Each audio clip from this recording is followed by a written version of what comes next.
and which college was right for him. I just absolutely got obsessed. And so I love it. That's my passion. Great. Thank you. Thank you for sharing. Who'd like to go next? I can go next. Oh. My name is Carrie, and I'm in my 20th year of teaching computers, business education, and STEM. 10th year at the elementary school. So I have 500 students a week, prepping the classes for about a half an hour, 2 times a week, or 1 hour each. So I see lots of kids. And my reason for, well, something good that happened today is it's the 3rd week of school. So my students are finally settling in a little better, listening more, getting comfortable in my classroom a little bit more than, the initial first get your seat and all that other stuff. And my TK students are sitting on the floor better, not, keeping their hands to themselves. So that's helpful.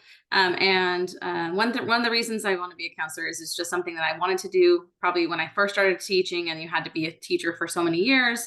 And I had kids that had special needs at the beginning of birth. So it just didn't happen for me until now. So that's why I'm working on it now. And I want to be able to. Great. Thank you. Thank you so much for sharing. I can go next. Okay. I'm Julia Rennick. Currently, I'm a high school English teacher. This is my 8th year teaching. I've wanted to be a school counselor since my first year of teaching. But similar to Carrie, had a few kids, put the program on pause, finally finishing. So I'm excited to finish. One good thing that happened today is our 7th day of school. And we got into our first unit. I have all freshmen right now, in addition to my counseling hourly assignment too. And they were super into the lesson. They participated.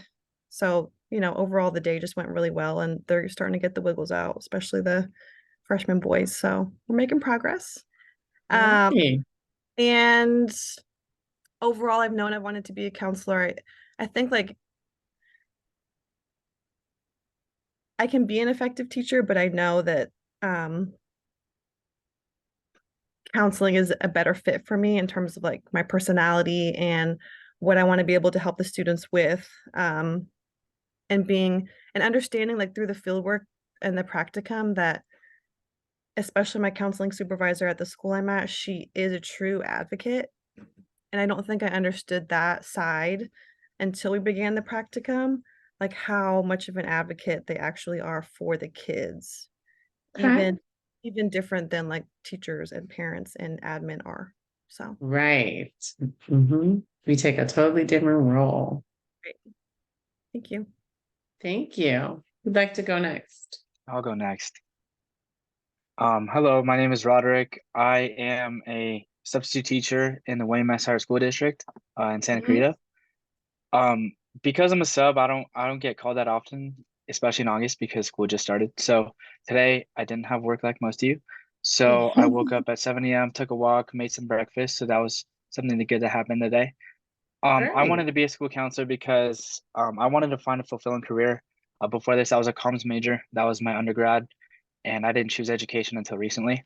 But I found fulfillment in helping people. I've always wanted to do that, even as a comms major. But I found fulfillment in helping students become the best that they can be. Great. Thank you for that. You're welcome. I could go next. Hi, I'm Olivia.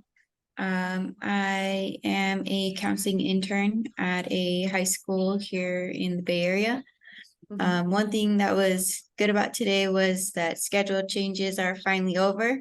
So I was able to kind of breathe a little bit and look at some other things. So that was a nice part of today. And my high school counselor was a big part of my wanting to be a counselor. I enjoy making connections with students and staff. So that's part of why I wanted to do this. Excellent. Thank you. I can go next.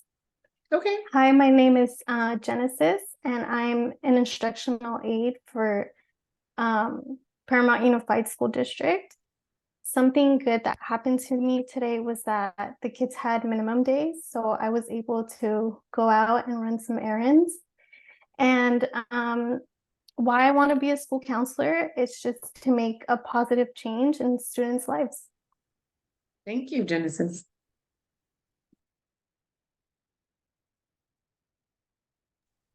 I can go next. Okay. Hi, my name is Antron. I'm a teacher at an independent study high school out here in the Antelope Valley. So one good thing that happened to me today, it was really busy actually where I'm at.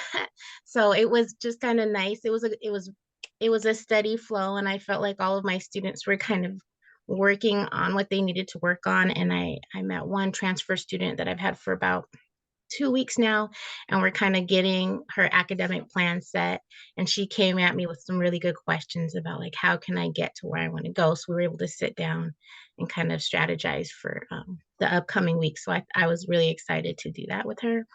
And the reason I wanted to become a school counselor, honestly, I didn't know that I wanted to be a school counselor first. I definitely went into teaching, and I enjoy that aspect. But I realized as I was getting on in my years, I felt like I was connecting with the students in a different way, kind of like what Sergio said. And I'm leaning more, less on academics now and more on like building them up to get them where they like to be, maybe with their social, emotional skills, study skills, things like that. So I like that. Great. Thank you for that. Mhm. I can go. Okay. My name is Brianna also, and I am an 8th grade teacher. This is my 8th year teaching up in the Northern Central Valley. One good thing that happened today, we've been in school for 4 weeks now, and I had a student, I've been talking a lot about making responsible choices and making sure that they're around people who are going to be supportive of their learning. So I had a student yesterday who kind of had a struggle, and the first thing he says to me this morning was, Miss Lake, I want to pick a different spot because I want to be with a successful group. And so he kind of did that on his own, and he initiated it, and then came back at the end of class on his own to reflect about how he felt he had done in class. So that was really, taking a lot of the things we've talked about, and he applied it himself, which was really neat.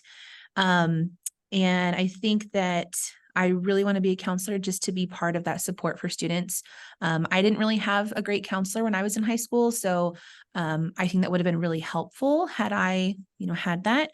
And so I really love the social emotional aspect of it, but I also do enjoy that academic side too, to find alternatives to 4-year programs or, whatnot, for those students who, maybe they want to go into career or tech, just to help them kind of know what their options are. Perfect. Thank you.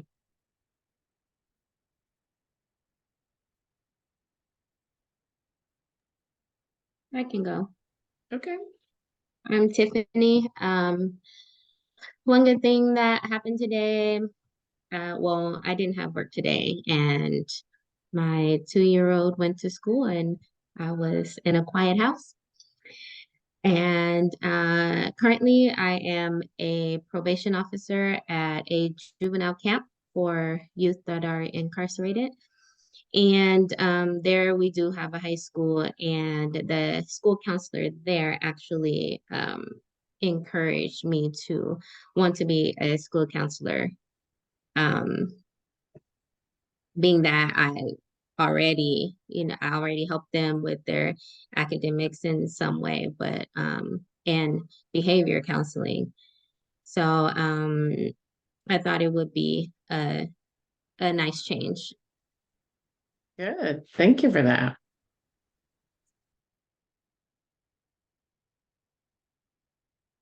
Think we have Kimberly, did you go? I did.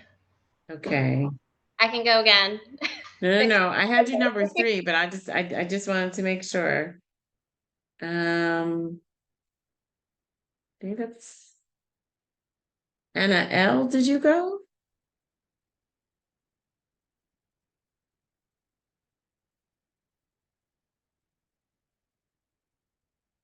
Oh, okay. All right. I think we have everybody, right? All right. Thank you for that. Okay.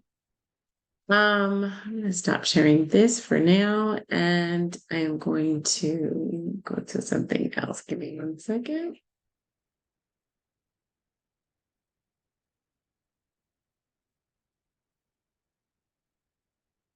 All right, so we're going to talk a little bit about the course. So we're going to focus on planning and evaluating and implementing groups for school.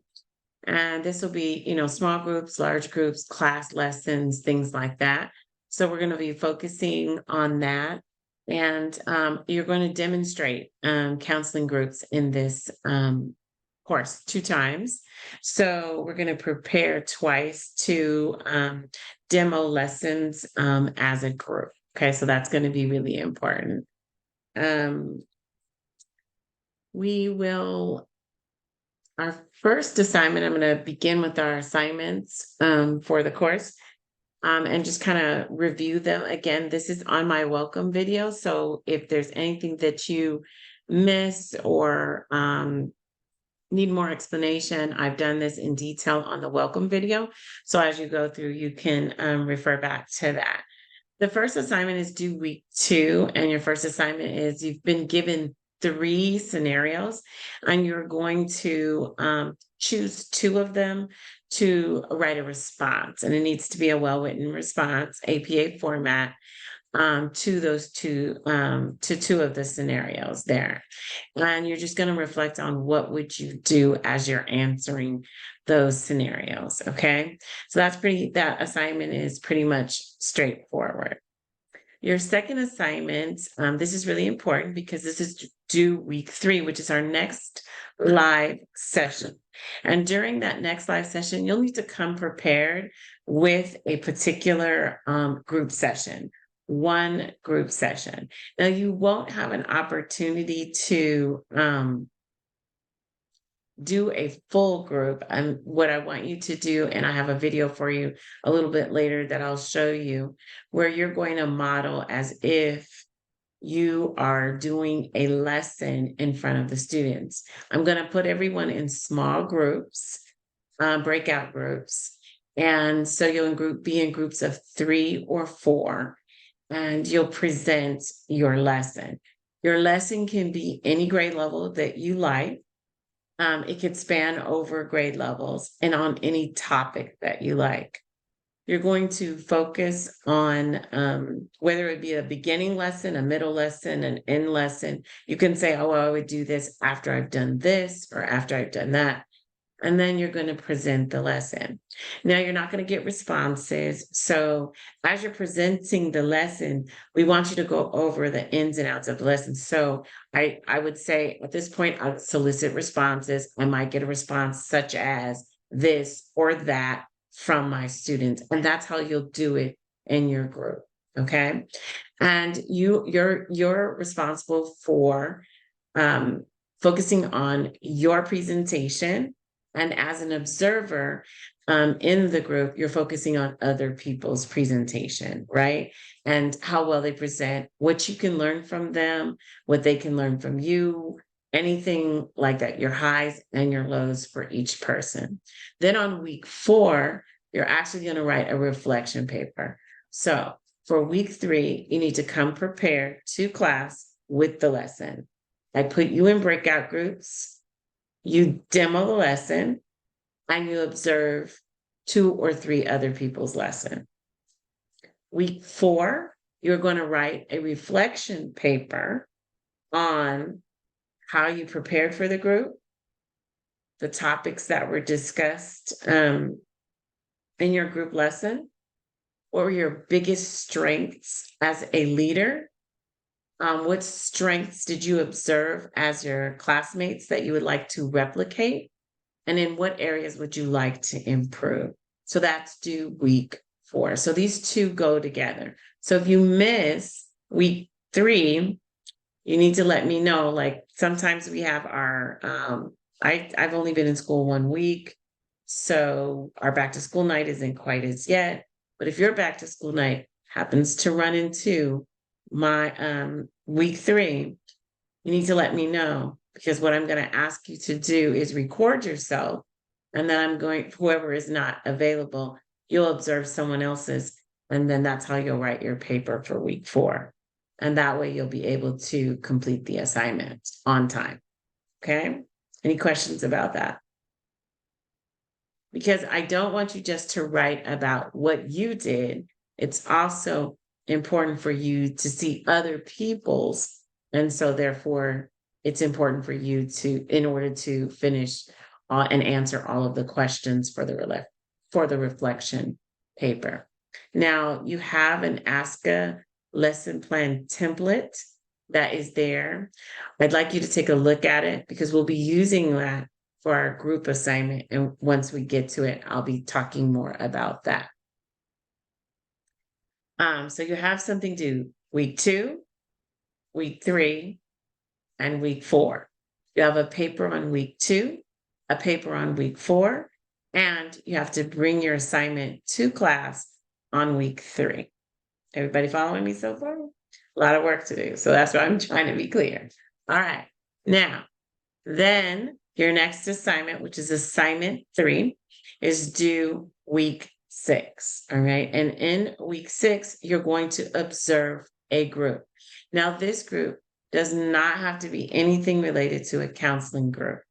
Just FYI. Okay. So you do not have to, it does not need to be a counseling group. It could be any group. It could be your meeting with your normal weekly meeting. It could be a church meeting. It could be any type of meeting that you attend, right, on a monthly basis. You can be a participant of that meeting, or you could be the leader of that meeting. Either way is fine. Okay, there is no specifics. You don't need to be the leader or lead it, or, you can also be someone that, okay, let's say you had a friend and you're gonna go with a friend to their monthly meeting, and this is your first time attending this particular group. Perfect group. So try to look at your schedule and what fits in your schedule so that you're not trying to find extra work, okay? And you're going to observe this group in its process. So the things that you need to know is the name and purpose of the group, the frequency that the group meets, the purpose of that particular meeting, the number of participants, the members, was it co-ed, or not, the approximate age, it could be a range, and any relationship amongst the group participants, okay? Then you're going to pay attention to the physical setting, including any distracting elements, the frequency of interaction between the participants, and the direction and flow of information and interactions. And this requires that you put a diagram in there, okay? And then you're going to talk about the role of the leader, the structure of the meeting, the dynamics between the members, and then any analysis of conflict or power between the participants.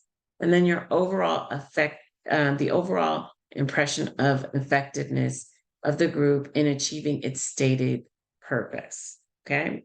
So again, you want to take a look at your calendar, find the closest group meeting that you plan to attend, and attend that, and then be prepared to answer those questions for week 6. All right. So you're not looking again for any type of academic only meeting. This can be any meeting. All right. So don't limit yourself. Perhaps you're going somewhere this weekend where you're having your monthly meeting, and that will be a perfect opportunity to address this assignment. All right. So that's your third assignment that is due in this course. During your fourth assignment is due, your fourth assignment is due week 7. All right. So during week 7, I've already emailed you the groups. I've placed you in random groups you're in groups of 3 or 2, and you guys are going to create 8 lessons. So you will do 8 lessons on a particular topic. And in those, you'll create at the top, I'm sorry, the lessons can be for any age group. All right. And you're going to make sure that they go together, that they make sense according to the theme. So if I'm choosing grief, I'm going to have 8 lessons in regards to grief and helping people through the grieving process. All right. And for which age group, right? If I'm going to do divorce, helping students manage when the family is coming apart. Okay. If I am going to do social emotional learning, then I'm going to put different groups together, different lessons together, and start talking about social emotional learning. All right. So in your groups, you're going to choose a topic, and then together you guys will come up with 8 lessons. So you guys will design the lessons, right?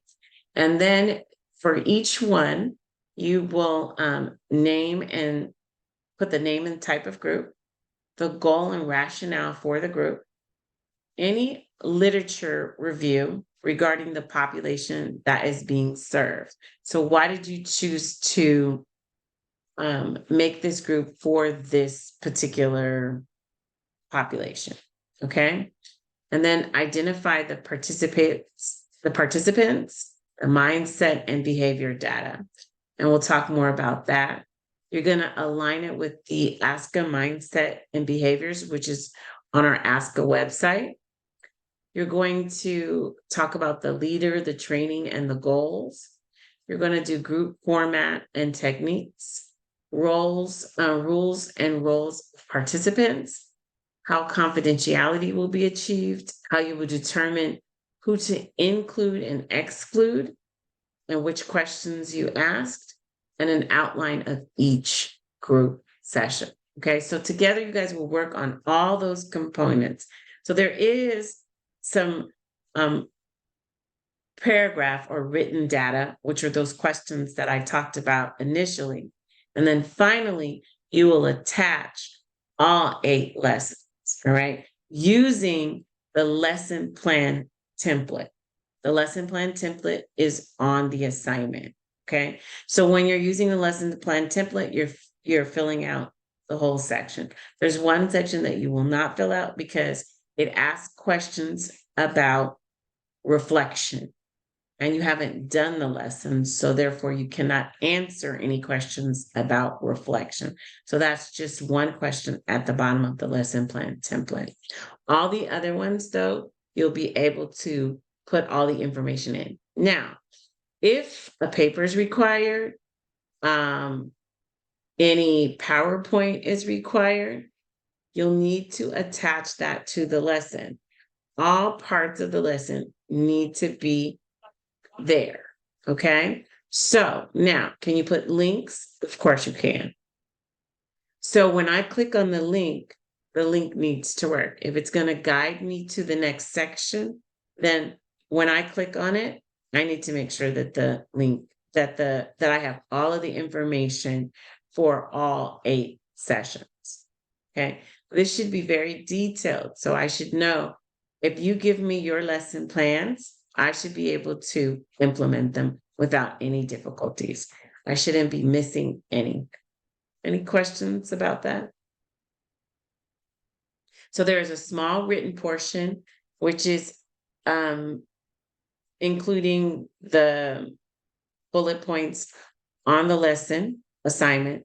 I also forgot one thing, pre and post test. You have to do a pre and post test. The pre and post test is the same. So you're going to ask 5 questions, no more than 5 questions. And it should be what the students are trying to learn. And after these 8 lessons, will I know more? So you do not change up the questions on a pre and post. So on the pre and post, on the pre-test, we ask, what do you know about college? What do you want to know about college? And then do you know about A through G? Do you know about this? Do you know about that? And then on the post, they should answer the complete opposite, hopefully, that they've learned or they feel more prepared or they could fill out a college application if that was the theme. Any questions or concerns? Okay, so during our live session numbers, week 7, you will demo the lessons or talk about it with us. Now, there are 19 of us in this, so there's 7 groups. So it's important that we each have equal time. So you'll be able to, I think it'll run around 10 minutes, no more than 10 minutes. I don't like going over our class period time. Okay. So it should be anywhere between probably like 7 to 10 minutes. All right. Maybe 12, just so that all 7 groups are able to present their 8 lessons. So you'll discuss it. You will not lead it, unlike week 3. Week 3, you're actually going to lead it as if you were the group leader. Week 7, you're just going to discuss, like, okay, so we came up with this, and you guys will equally talk about it according to however many are in your group. I have you in groups of 3 and 2, and there's 2 groups of 2. Okay. Any questions about that? Yes, Tiffany. I have a question. So there are 8 different lesson plans 8 different lesson plans. That is correct. That's with why you were with PowerPoints connected. not necessarily. Not all of them will Okay. have a PowerPoint. Remember, I just said if there's a PowerPoint required, like in order for you to explain any information that you're teaching to the students, that needs to be attached. Okay. Sometimes all we do is just have them. We discuss some things. We show a clip. If there's a video clip, I need the video clip there, right? Sometimes we show a video clip and then we discuss the video clip because we're teaching a skill set and that's the visual that we're using. Okay. So what I'm saying is one lesson might have a PowerPoint, one lesson might have a video clip, one lesson might just have a paper that the students are filling out, but all of that needs to be attached to each individual lesson. Okay. Now, and then only one person needs to upload the final. So I strongly recommend that you begin with your Word docs and share those Word docs with everyone there so that everybody can kind of see the flow, make comments, and assign. So if there's 2 people in the group and you're doing 8 lessons, one person does 4, one person does 5, and you split it. And I mean, 4 and 5, 4 plus 4 is 8. 4 and 4, and then in the groups of 3, maybe 2 people do the lesson, and then the third person does the written part. Because there's a literature review to the written part. Okay? Making sense? Everybody following so far? Yes. Yeah. How long does each lesson would it need to run for? Well, it depends on your age group, right? Because if I'm doing kindergarten, you usually can't keep their attention for more than 15 minutes. You're lucky if you can keep it for 15. Better have some movement in there. If you are in middle school, those lessons can be an hour. Now, just because it's an hour or 45 minutes, it just means I have components. So I might be walking around, they might be in groups and sharing. So I would say put students in groups and share, and that be a portion of the lesson. Like that might be 15 minutes of the lesson. I'm talking for 15 minutes, and then maybe we're playing a game to reinforce the learning, and that's another 15 minutes. And so there's my 45 minutes. Okay, so it needs to be age appropriate for the a length of time. Okay. Now, of course, you're not, again, let me say this, when you're putting these 8 lessons together, you're not going to be demoing these. We're going to be discussing them in your presentation on week 7, but you're not going to be demoing them. So we don't need that much time.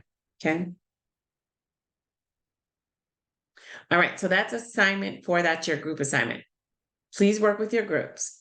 Please communicate. I cannot, we're all adults. We need to make sure that we learn how to work with one another. Things happen. Everybody's life is busy, right? So I get that. Things come up, but I cannot have you calling me on week 6 saying, couldn't get in contact with this person. I just did my 8 lessons. Here's my assignment. Because the assignment is about you working in groups.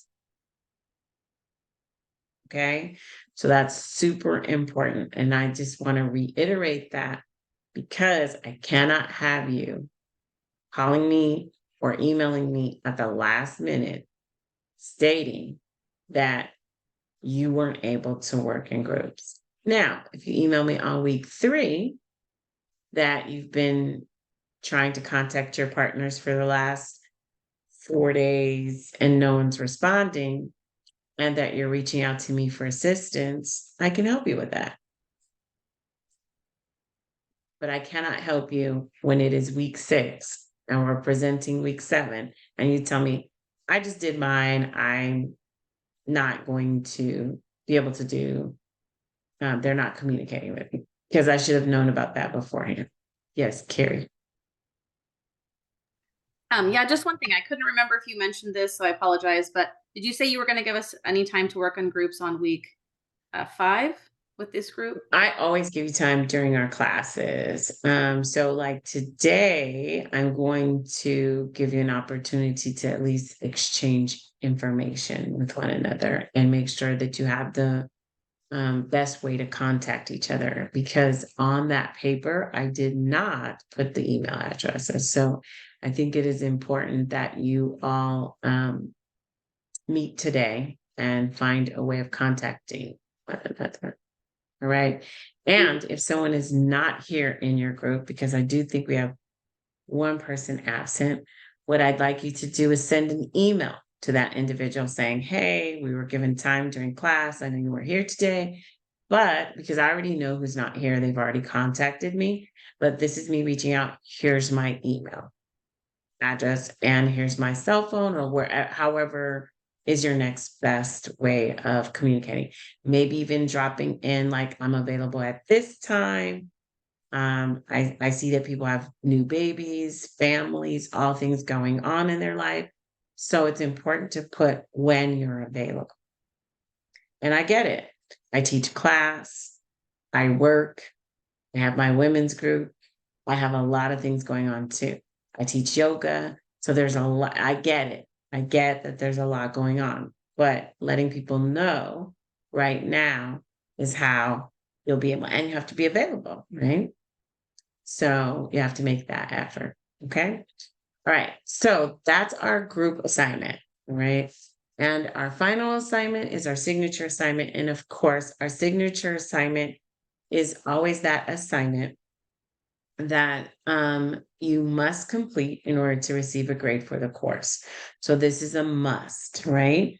And this is another one of those things. If something comes up unexpected, of course I can extend your time, but once we're at past week 4, you can't drop the course and you've already paid your full amounts. So it's important that you communicate with me as soon as possible in the event of an emergency. Okay. And of course, I reach out to you. I let you know. Sometimes I see that people haven't been responding, and I'll send a couple of emails out to you and let you know, like, hey, did you know that you didn't turn in your assignment? So on and so forth. But that's just me kind of going out doing extra, right? That's not required. So if I do it once, but I don't do it the next time, it's not a requirement. All right. finally, just making sure that you let me know. I can give you an incomplete if you haven't, you were doing really well and just something at the last minute came up in week 7 or week 8, because I want you to pass the course and I don't want you to retake the course. You have 4 weeks to finish that final assignment, which this would be the signature assignment. All right. And so you would be able to get your grade and move on and not have to look back, because 4 weeks is more than ample time to complete this final assignment as I go over it. Okay. So just keeping in mind of that. This is also the busiest time for us, as it's the beginning of a school year for most of us. So I understand that. This is the class, or the fall one is always the one that we have the most absences and whatnot. Now, with the absences, there's nothing I can do about it. I have to follow the university policy. The university's policy is that you can miss one, and then on your second one, you have to do a makeup assignment, okay, in order to continue to receive points for the course. Now, late assignments, let's talk a little bit about that. If the assignment is late, remember we're taking off 10 points for every day. So that's standard for the university as well. So try to get your assignment in as quickly as possible. All assignments are due on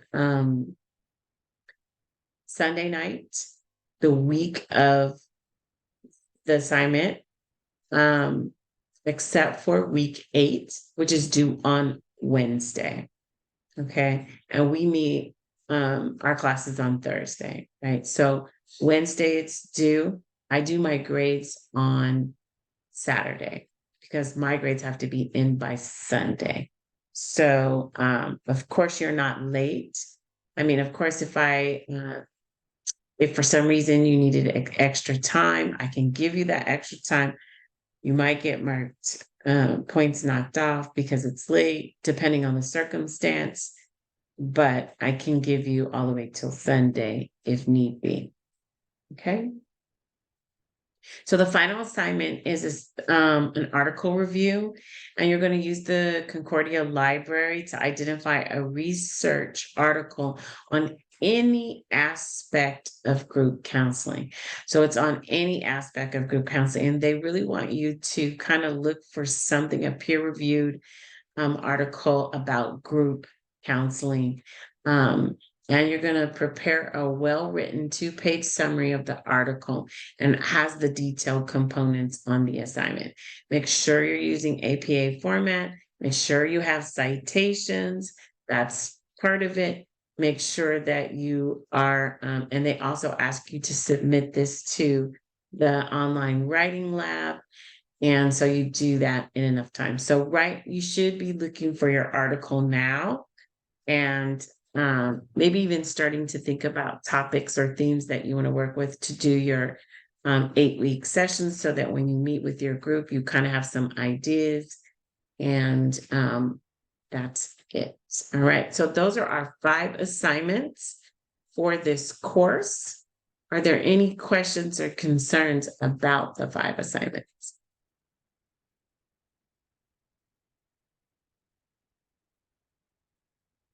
Okay, great.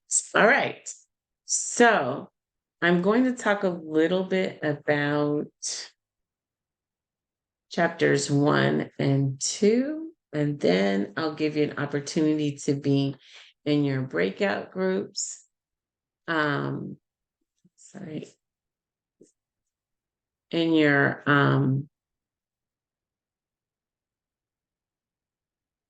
groups, so that you're able to meet and at least exchange information.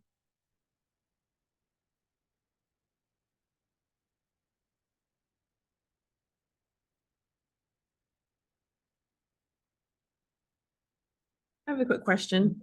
Go ahead. So at no point in the course are we leading a live group of students? No. Okay, thank you. No.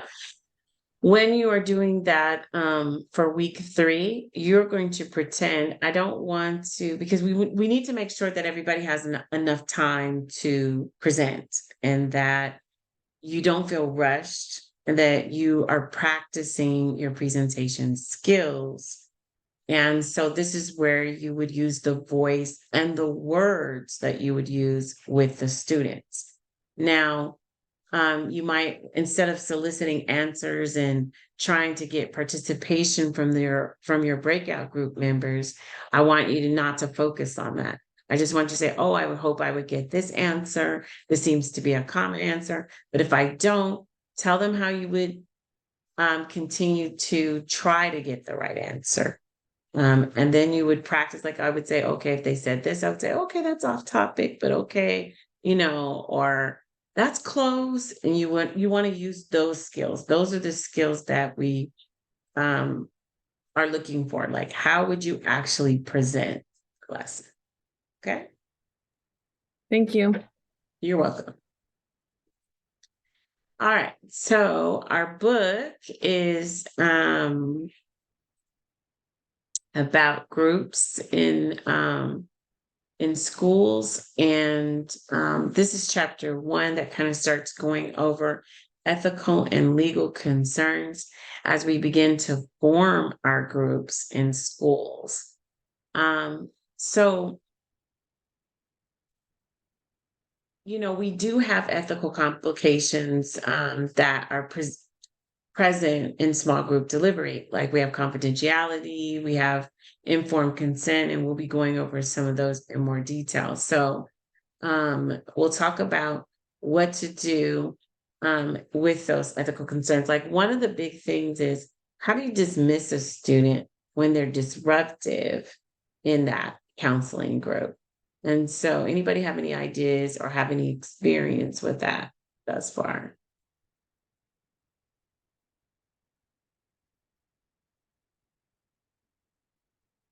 So sometimes we do have to dismiss, like if we choose or we give an assessment to place the students in groups for whatever reason, we might do something on anxiety and we give them a small assessment and we gauge how much anxiety they have and we determine if this is a good group for them. And then we put them in small groups. Okay, maybe I'm going to run 6 small groups of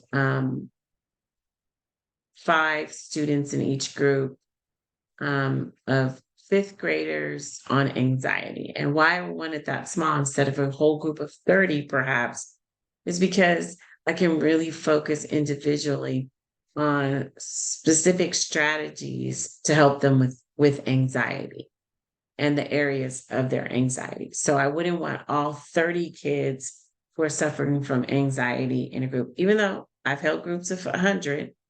And so, you can do that, but it's not usually as effective and it depends on the topic that you're doing. So I would put them in groups and then maybe I would have a rating scale, like how bad someone's anxiety is.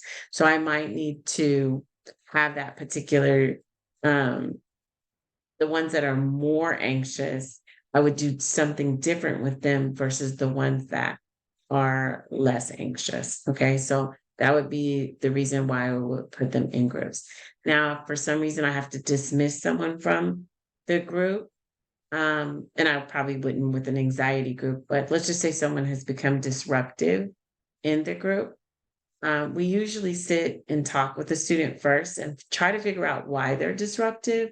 Is it that they're uncomfortable? Is it that group isn't good for them? I might need to place them in an individual counseling session. Or is it their friends? Maybe they would do better with people that they don't know. So I would work with them and set the rules, go over the norms with them, and then I would perhaps, if it doesn't change, then I might dismiss them. Julia? Oh, you kind of just now answered my question. I was wondering, like, if you're in a room let's say with like 6 students, and one boy is like laughing and maybe teasing somebody, and you're like, okay, now come on, let's be serious. And then he keeps doing it. Like, are you going to take him into another room and talk to him right then? Or would you say, like, you need to go to class and I'll talk to you later? Like, how exactly are you doing that? How do you handle that? So at that point, I would see if they're able to manage in the group. If they're not, I would say I would take them outside. I would ask them to go back to class and that I would meet with them later. Because if it became too disruptive to where I can't even get a word in edgewise because I'm consistently correcting the behavior, then I need to dismiss him for that day. If I can get him to get back on task, but I see him going on and off task, then I would pull him to the side at another time. Not right after the group either, because right after group, he or she is probably so excited to go back to class. And I would meet with them probably prior to the next group and then talk to them and go over the rules and ask them, like, are you comfortable? And maybe they're not comfortable. And if they're not comfortable, I might need to do that lesson with them individually. So that's how I would decide. I was like, well, would you be more comfortable if it's just you and we work on this? And then the person might say, yeah. And then they would be better off. So not every personality is meant for a group, whether it's 5 people or 20 people. So we just have to make sure that but if the group is for them and we know that they need the skill sets, we don't want to just dismiss them and leave them high and dry just because they didn't work in a group. Okay.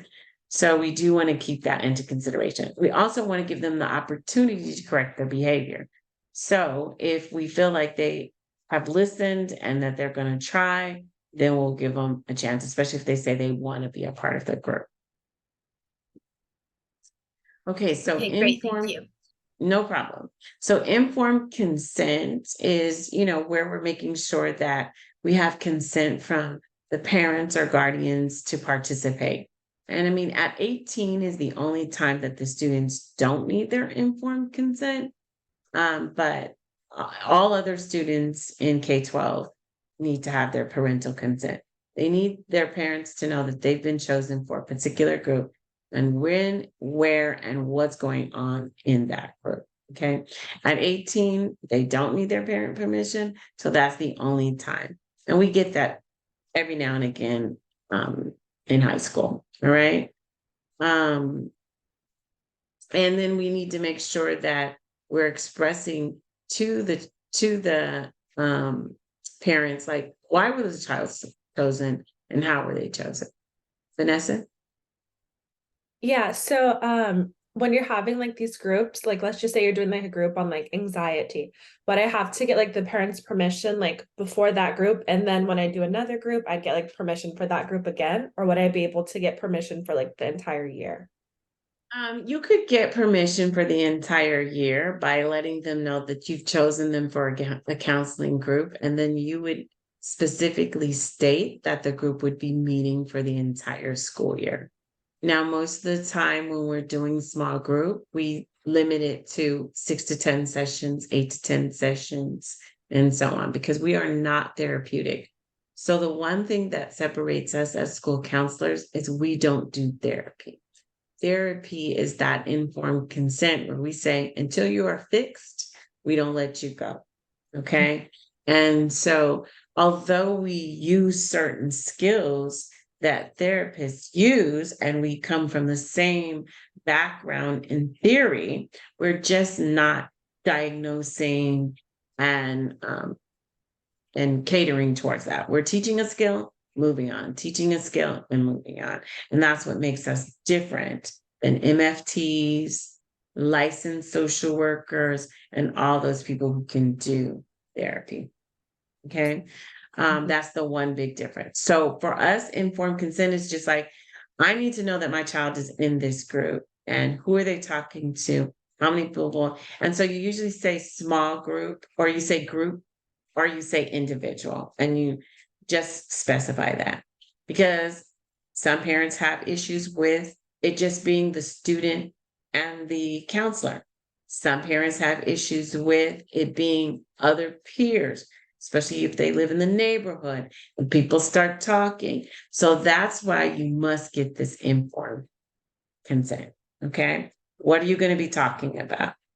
And it should be on that topic. Now, if something else comes up within it, we kind of want to say, okay, that sounds like that's a little off topic. I'll talk to you later about that, and then especially if it's something that we're mandated to report or, just so that you're separating the two. Okay. Because, a parent could have questions about how did that become a topic in this? I signed up for this, and why was this being discussed? Right. I would say right now, the most sensitive topic for parents is gender identity, and sexual identity. So when that comes up, that's where the parents really kind of are losing it. I mean, they're very upset with us that it's part of our curriculum as a public entity. And so, and we're having to do a lot of explaining because many parents do not want that as a discussion topic in class or otherwise. So it's important that when you say you're going to be discussing anxiety, you're discussing anxiety. If they start talking about why they're anxious, and they might be anxious because of their gender neutrality or whatever, that's a separate conversation. And you kind of need to say, I really am so glad you shared that with me. Can we talk about that a little bit later? Can I come get you? And we have a private conversation about that, and letting them know that you're open for listening, but that you got to kind of stop it here because it doesn't belong in this particular, right? And then move forward from there. Okay. So confidentiality is one of the biggest issues that we have. It became an even bigger issue as we had the pandemic and we had to service our students online. None of the school districts have private settings. We had a really hard time using Zoom and Google Meets and blocking people out and not getting and having other people bomb us. We had them from all over different places and breaking into our Google Meets because people knew how to use it. So confidentiality has been very difficult. And it's also difficult face to face because depending on the age group, people get information and some people don't know the sensitivity of that information. Once it's shared, sometimes they just want to run and go tell their friends and say, this person said this person said that. And so we have to really go over the rules of confidentiality. Everything that's said in our group is to be confidential and it's not to be repeated at any time. But then also, what are the 3 things that we cannot keep confidential, right? So we as school counselors must remind them that in this group setting that we are mandated reporters, and these are the 3 rules. And you have to go over those rules for probably like the first 3 to 5 sessions so that they're really, really aware that you have to report when someone is hurting themselves, someone is hurting them, or they plan to hurt someone else. All right. So those are those 3 rules that are super important, that we tell them that under no circumstances can you keep that to yourself. And that confidentiality, that if that's revealed during this session, that you must contact the appropriate authorities and whoever that is. If it's administration, if it's a police officer, if it's mental health, whatever it is, depending on that. All right. And then, of course, technology is great. We can reach our students, especially those that are at home, they're ill. They can join us in classes. I know I was super excited. I thought that I do lessons in the classroom, and we had some kids at home and home hospital, and it's kind of good if that they're able to participate in the class lectures with the technology that we have. We're super techie where I am, so we still are using all of our virtual means, but again, privacy is a big issue because when they're in their homes, other people could be in the homes and they could be listening to us. So it's important for us to recognize that, making sure that students have headphones and microphones so that they can eliminate being heard or others hearing us in other places. So in chapter 2, it started talking about counseling competencies and designing and delivering our group work in schools. So the ASCA standards is what guides us for professional standards, and it was rewritten in 2019. And these competencies require that school counselors have a solid foundation in group work theory and training, as well as theoretically based relation using the theories to guide group intervention. Right. So again, we come from the same background, but we don't do therapeutic work. We have the same concepts. We're teaching these theories to others, but that and we're using the different types of theories like narrative, solution focus, all of those to our students so that they can learn to solve problems, but we're just not doing therapy. We need to have action plans for counseling interventions, which is why you're designing 8 lessons. These action plans create, what am I going to teach first, second, third, and what is the goal? So I'm looking at, what do I want all the students to learn when I'm going over this particular topic? And how much do I want them to be able to absorb? And what do I need them to, for it to stick? And this is why we want to do group lessons consistently all the way from K to 12, because some kids need a constant reminder of the skill sets that we're trying to teach. I'm currently at a K-5. I've done middle school and high school as a counselor. So in my K-5 setting, my 5th graders, I expose them to college and career. So they have to do a project on college and career. So I talk about GPA and giving them a little bit of information. And it's kind of hard because all we have are 1s, 2s, and 3s on our report cards. But I do show them, especially in 5th grade, because when they go to middle school, they get A's and B's. So they don't understand. And I take that and make it make sense to them, how that 4 becomes an A and so on.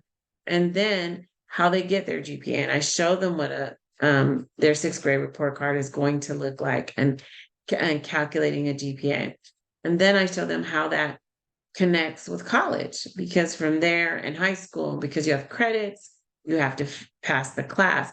Because remember, we give 1s all day long in kinder and we send them on to the next grade level.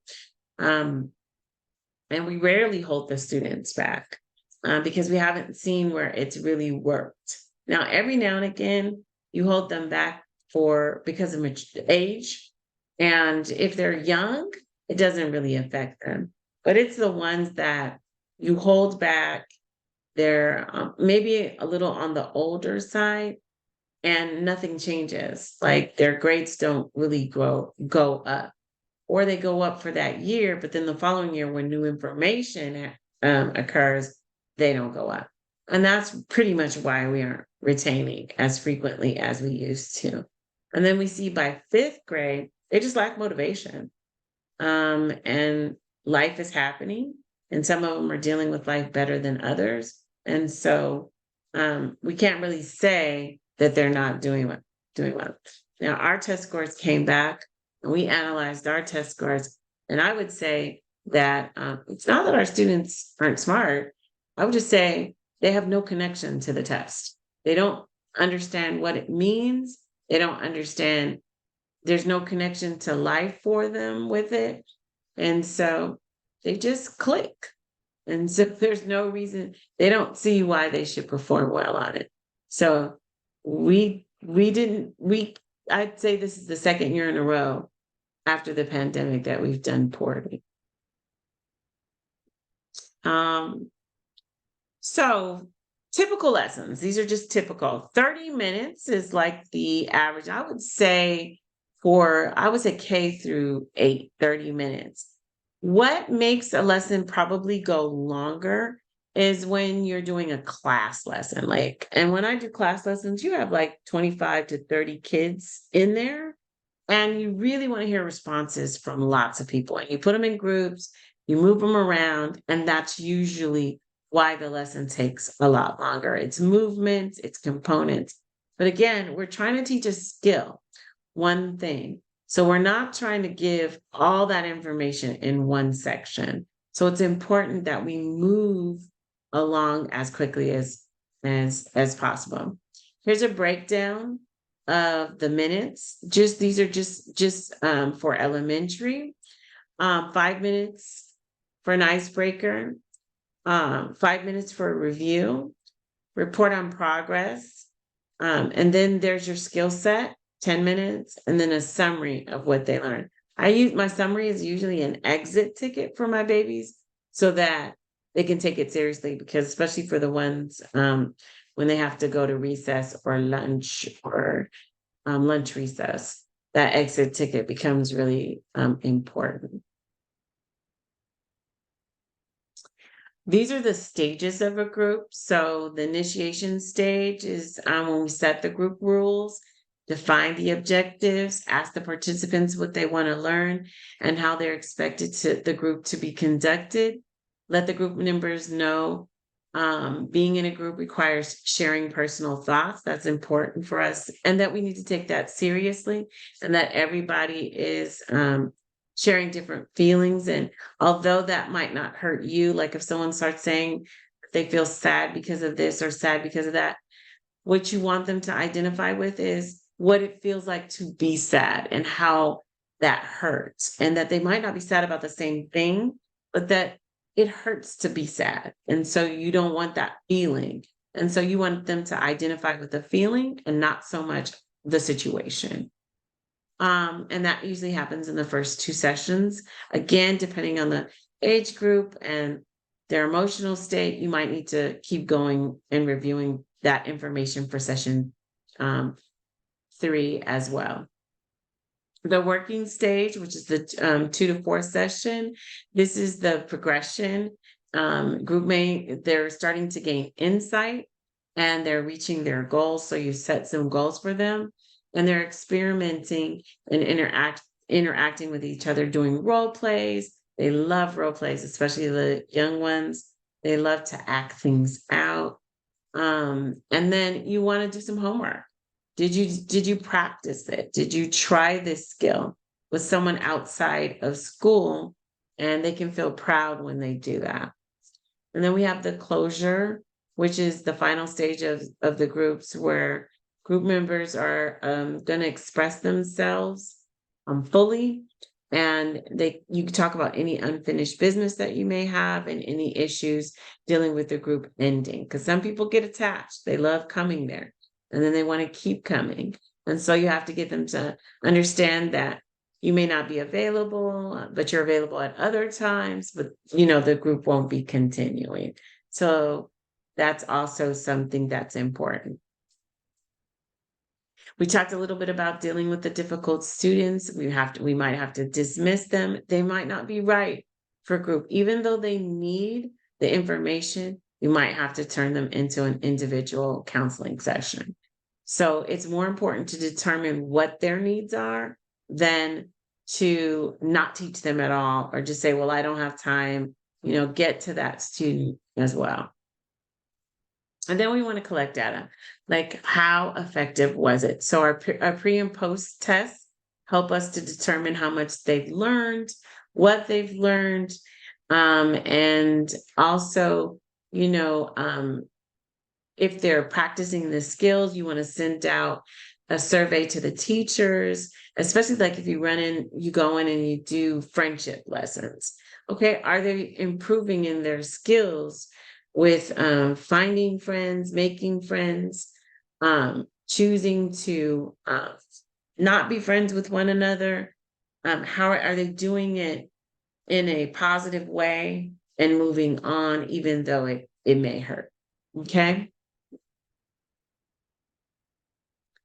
All right. So these are some potential questions that you would ask yourself before you start a group. Who are the students at your school who are not being adequately or competently served? And how can you address these opportunity gaps? So who do you focus most on? Who needs your attention? Who do you need to help them with a skill set? What are some barriers related to group facilitation at your school? This is just like, how do you put your groups together? I know I am currently competing with all the students who aren't doing well academically. I just told you that this is the second year in a row where half of our students failed, or I would say we're in the lower part of that statewide testing. So obviously the district is in the business of teaching academics. So although their mental health does play a role in how well they did academically, but we need to focus on making sure that they have the skill sets to move on to the next grade level. So I am fighting with instructional aides,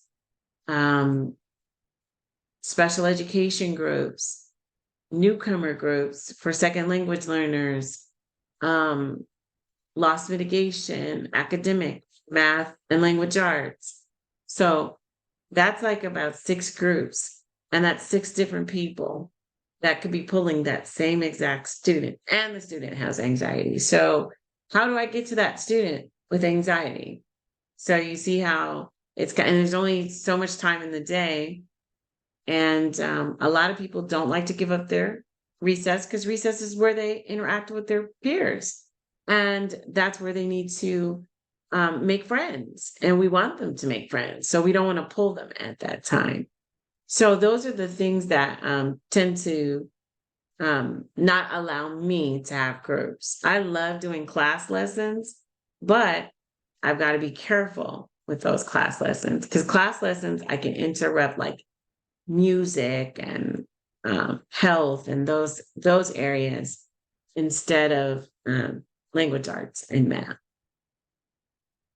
And then we have to, what specialized training might you need in order to provide socially just group counselings to marginalized students in schools. So we want to make sure that we are constantly going to professional developments and honing in on our skills. So this is my 25th year, or 26th year, but I completed 25 years last year. So I'm constantly going to PDs on new theories and counseling strategies, and learning how to use those theories more effectively with the age groups that I deal with.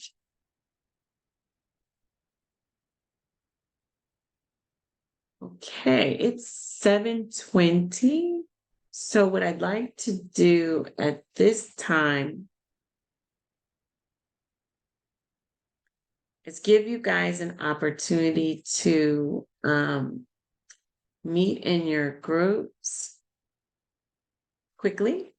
And at this point, maybe all that you would do is maybe throw out some ideas about a topic or theme that you're thinking of.